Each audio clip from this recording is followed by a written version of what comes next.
All right, 5.3 is all about looking at two-way tables, gathering information, and taking information from those two-way tables. So, and these are things that you really should have some experience with from previous math classes and science classes. At least, I hope you've seen them before.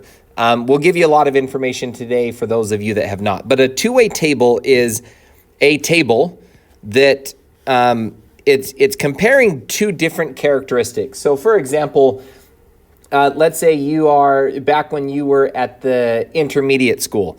You might have been in 6th grade or 7th grade. And in your PE class, you could have had people on your team that were, maybe they were really good at sports or maybe they were bad at sports. So you're comparing two different characteristics. You're comparing what grade the student is and whether they were good or not at sports. So in a couple example problems, we're going to use these tables to gather some information and make sure you understand some of the language that's being used. So example 1.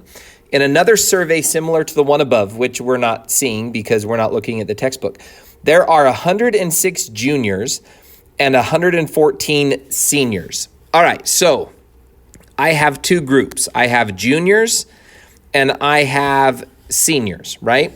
Now total, there's 106 juniors. So I'm actually gonna put the totals over here. So I'm gonna label this total, and I'm gonna put 106 total juniors and 114 total seniors right there. All right. Of those, 42 of the juniors and 77 of the seniors plan on attending something. It doesn't tell us what. So we'll pretend that it's talking about college. All right, so we've got some of them are attending college and some of them are ditching college. All right, so 42 juniors say they're attending college. 77 seniors plan on attending college, which means if I have a total of 106 juniors and 42 of them are attending, that means that 64 of them are planning on not attending. And if I have 114 total seniors and 77 of them are attending, that means what? 37 of them are not planning on attending. Okay, two-way table. We've got attending, ditching, juniors, seniors. Now, this table, we could also fill in the bottom. These are called marginal frequencies, where you just add up the different rows and columns. So we could get totals across the bottom as well. If I take 42 and I add 77, I get what? 119. If I take 64 and I add 37, that gives me what? 71. So this gives me 100. Whoops, wrong color. This gives me 101.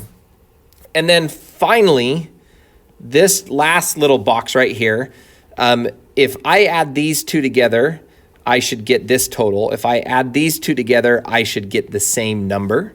That just tells me the total number of people we're talking about, right?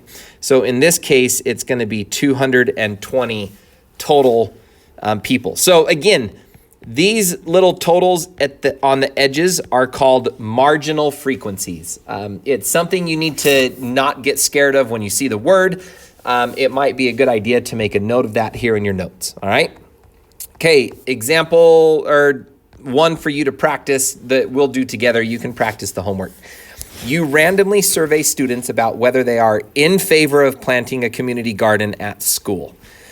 All right, so we're gonna make a table. So I'm just gonna start with my two characteristics. All right, so we're surveying if they are in favor of a garden community. So we're gonna have those that are in favor of the plants and those that just want plants to be set on fire. No, that's probably rude. We can't do it that way. We'll just say those that are in favor of the community, the plant garden community, and those that are not in favor. All right, 96 boys are surveyed. So if there's 96 total boys being surveyed, 61 of them are in favor. So 61 of them want a garden community and 35 of them do not. 88 girls were surveyed. So 88 total girls were surveyed. 17 are against the garden community, which means that what? 71 of them are in favor of the garden community. Organize the results in a two-way table. We've already started. Find and interpret the marginal frequencies. So I've already got some of my marginal frequencies.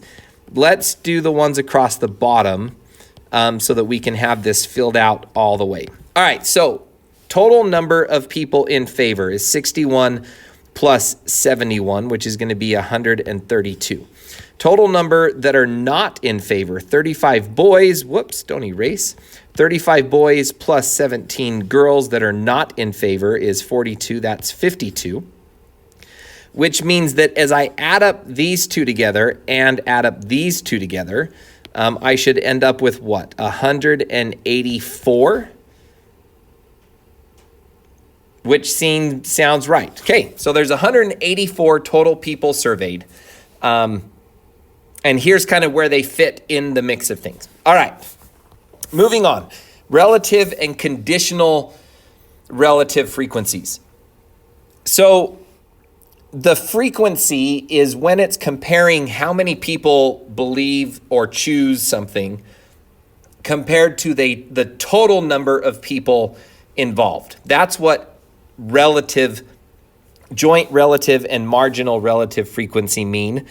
Conditional frequency is when you're not looking at all of the people, you're just looking at the people that, like in this case, conditional frequency would be out of the boys, how many want the flower garden? Out of the girls, how many do not? Or out of the students that want the flowers, how many of them are boys? It's conditional. It's not based on the total number of people. It's based on one of the groups, one of the conditions. So joint relative frequency and marginal relative frequency.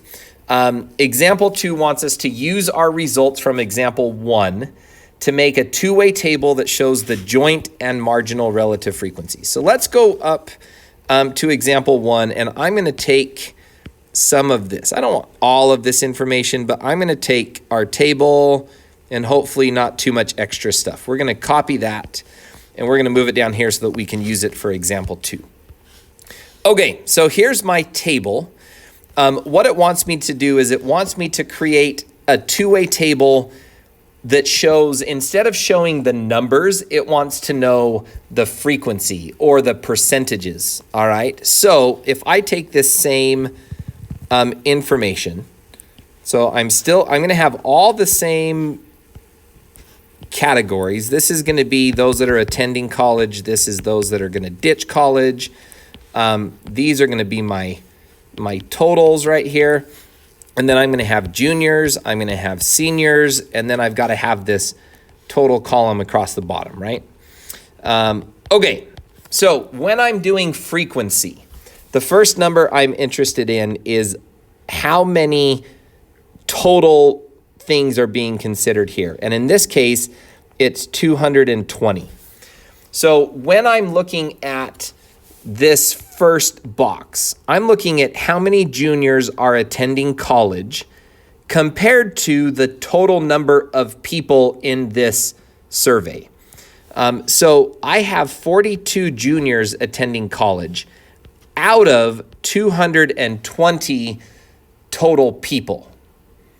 All right, 42 out of 220. When I divide that, I get approximately 0.191.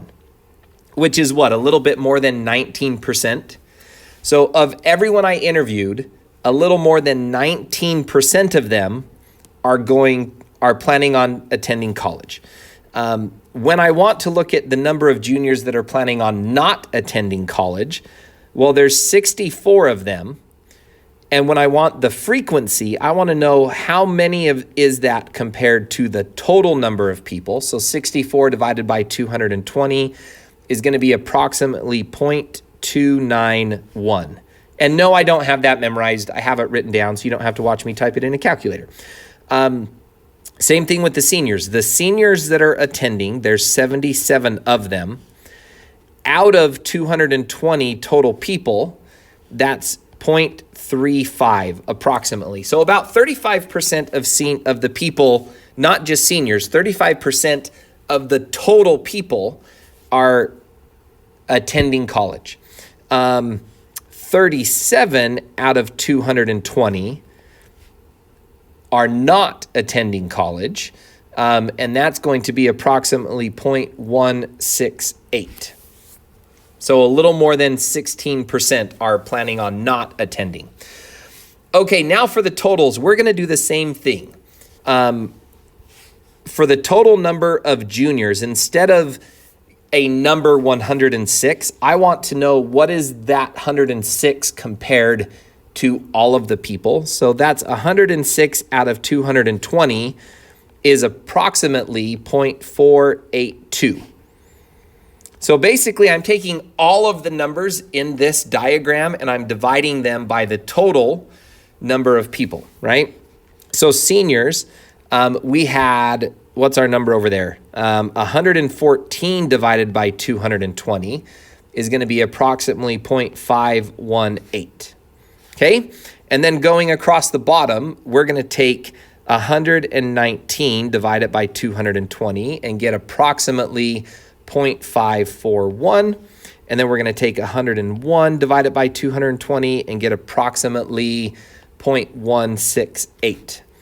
And then technically, 220 should be getting divided by 220, which is just 1, because that's 100%, right?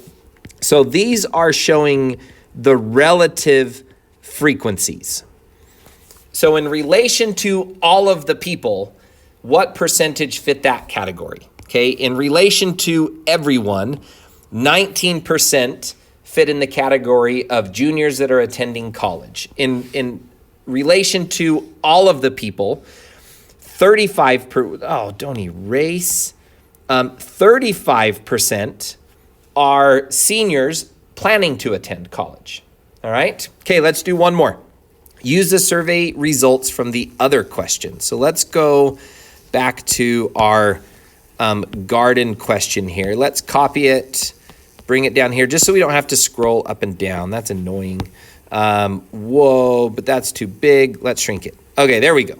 Power of technology. So I want to make a relative frequency table. So I'm going to take this same table, but every number in this table is going to get divided by the total down here in the corner. Everything is going to get divided by 184. All right. And I think that should work okay. So when I go through this list, let's see, these are my flower garden people. These are my not gardens. This is my total. These are my boys. These are my girls. This is my total. And I've got 184. So this column is going to be 61 divided by 184. This one's going to be 35 divided by 184. This one will be 96 divided by 184. And I'm going to keep going. 71 divided by 184. 17 over 184. 88 over 184. 132 over 184. Because I'm comparing all of these numbers to the total. And then this last one's 184 divided by 184. Now, these ones, I didn't write down the numbers already. So you can go ahead and divide those. Remember, whenever we are writing decimals, I want 3 decimal places. So 61 divided by 184. When I go to my calculator and I do 61 divided by 184 and I hit enter, I get this 0.33152217. I don't care about all that. I just want the first 3 decimals, 0.331 or 0.332. I'll take either one of those. So 0.332 would be that one. 35 over 184. I'm going to go here. 35 divided by 184. That's going to give me 0.1902. So I just want to put 0.190 in that column.